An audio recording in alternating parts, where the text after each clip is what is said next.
Hello everyone and welcome back to another episode. Today we're going to talk about Population Zero, and it's not very often that you can actually say a new MMO is just released today. Actually, Population Zero, that is published and developed by Nplex Game LLC, is released today, early access on Steam. So keep in mind, early access pretty much the same as beta. I think it's basically closed beta they are having right now, but early access on Steam, so you have to pay for actually entering. So Population Zero is a very interesting MMO. It has a combination of survival game, RPG game, and also an MMO game. So three modes they are actually trying to, cast together, and it has a very different and broad, you can say, review from people if they like it or don't like it. So the game basically is survival on Kepler, is a race against time. Make the most of the remaining 168 hours or get turned into an unworldly being by Sapphire. Complete quests to help NPCs, explore diverse landscape, survive the wildlife and other players. Uncover Kepler's mysteries and your mission's true goal. So it has a very funny complot where you have 168 hours before you get turned into some kind of a monster that basically can be hunted down. I'm still not 100% getting it. I'm really trying to dig into it, but I'm still not 100% understanding that 168 hours. But it's not everything about the game. There's a lot of things about the game that is worth talking about. So the story behind all of this is pretty much that. Back in days, in the world of the Earth, there was some kind of a mystery thing that fall down from the skies and gave humanity some kind of new technology. So basically, they made some spaceships and traveled in time, or traveled, space time, and basically the ship got destroyed. And that's also what they say here about the story. Your ship was destroyed with no chance of returning to Earth. You face an unknown frontier. There are 168 hours left until human extinction. Repair the reactor and restart your hibernation pod to save yourself. Fail and become a creature of nightmare. Unite with fellow colonists or destroy them all. PvE or PvP? Basically, you decide. Population Zero is perfect for newcomers as well as hardcore survivalists. Play in PvE modes and explore the planet without fear of losing your hard-earned gear in an uphill battle against seasoned veterans.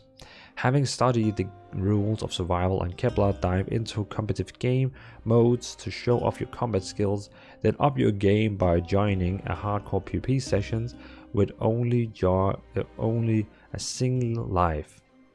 Learn, adapt, and slay your rivals. So basically, the game is featuring PvE and PvP, and it's pretty much up to you which one you want to play. And you can also hear that you can do some very competitive play where you only have one life. So it has this, like, if you die, and then you probably restart in your pod, or either get turned into a demon or monster, or whatever the void is now doing. Unleash the void within. In PvP game modes, death is the new beginning. Multiple respawn increase the mutation level and eventually transform you into an overpowered monster. The Void are extremely powerful. Take revenge on your offenders. Team up with other mutants to bring chaos and destruction, but do not arrogant. A united world-unit group of colonists can hunt you down. So basically, it sounds like every time you die and you respawn, the Void is kind of, taking more over you and more over you and more over you. And in the end, it's basically you become a monster where you can hunt down the people who killed you. But again, a good group of colonists, it sounds like they are still stronger. But if they are alone, it sounds like you will be able to actually kill them.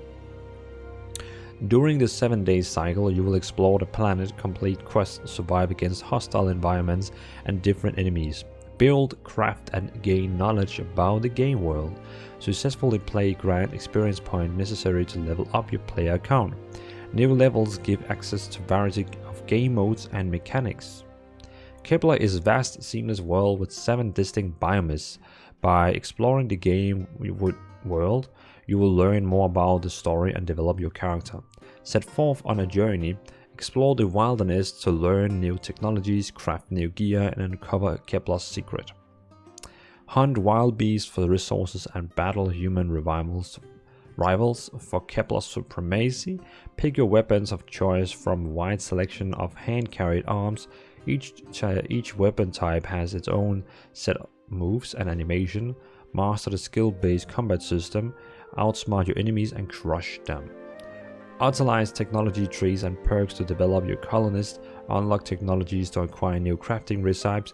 Perks are stats bonuses that unlock randomly, vary in their value and obtainment requirement. Both systems will help you fight for survival more effectively. So basically, when I hear stuff like all this, the game actually reminds me of New World in some way.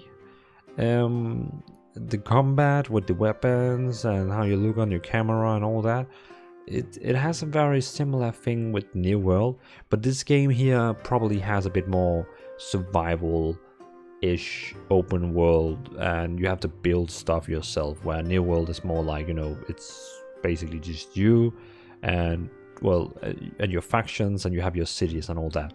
But this sounds more survival-ish MMO.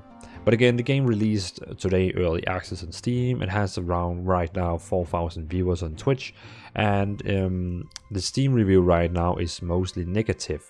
But again, the game is in early access, and I think it's you can't really, you know, judge the game right now because it is in early access. So I think it's now the developers, they can get, you know, the information from new people, and basically they can get to know why the game is mostly negative, and, you know, and they can change the stuff that people don't like, basically. So it's always an interesting phase when they open up the game for everyone, and, you know, they have to test and all that. So this is the new MMO. So if you like, again, survival MMOs, and you want to try the open world here and all that, well, then you are free now to try Population Zero. Well, not free. It's not free to play. You have to pay for it. I think right now they have like a little discount on it on Steam, so you can get it for like 23 euro or something like that. Very interesting. So again, thanks for watching, everyone. Leave down a comment. Let me know, are you already playing Population Zero? Are you thinking about playing Population Zero? Or are you actually going to skip it? So personally myself, I am probably going to skip it because I am not really into survival games, and where you have to build buildings and survivaling and all that, like Age of Conan Exile and, you know, all games like that where you have to like survive and build and like Ark and so on. That's really not my cup of tea. But I'm sure that a lot of people like it and, you know, like to play games like that, but it's just not me. And I think we're all different, so that's how it is. So again, thanks for watching, have a nice evening, and that was just a couple information about Population Zero. So if you didn't know about this new MMO, you're welcome. Let me know in the comments. Did you know? Did you not know about the game? I'm keen to know. Thanks for watching. See you in another episode. Bye.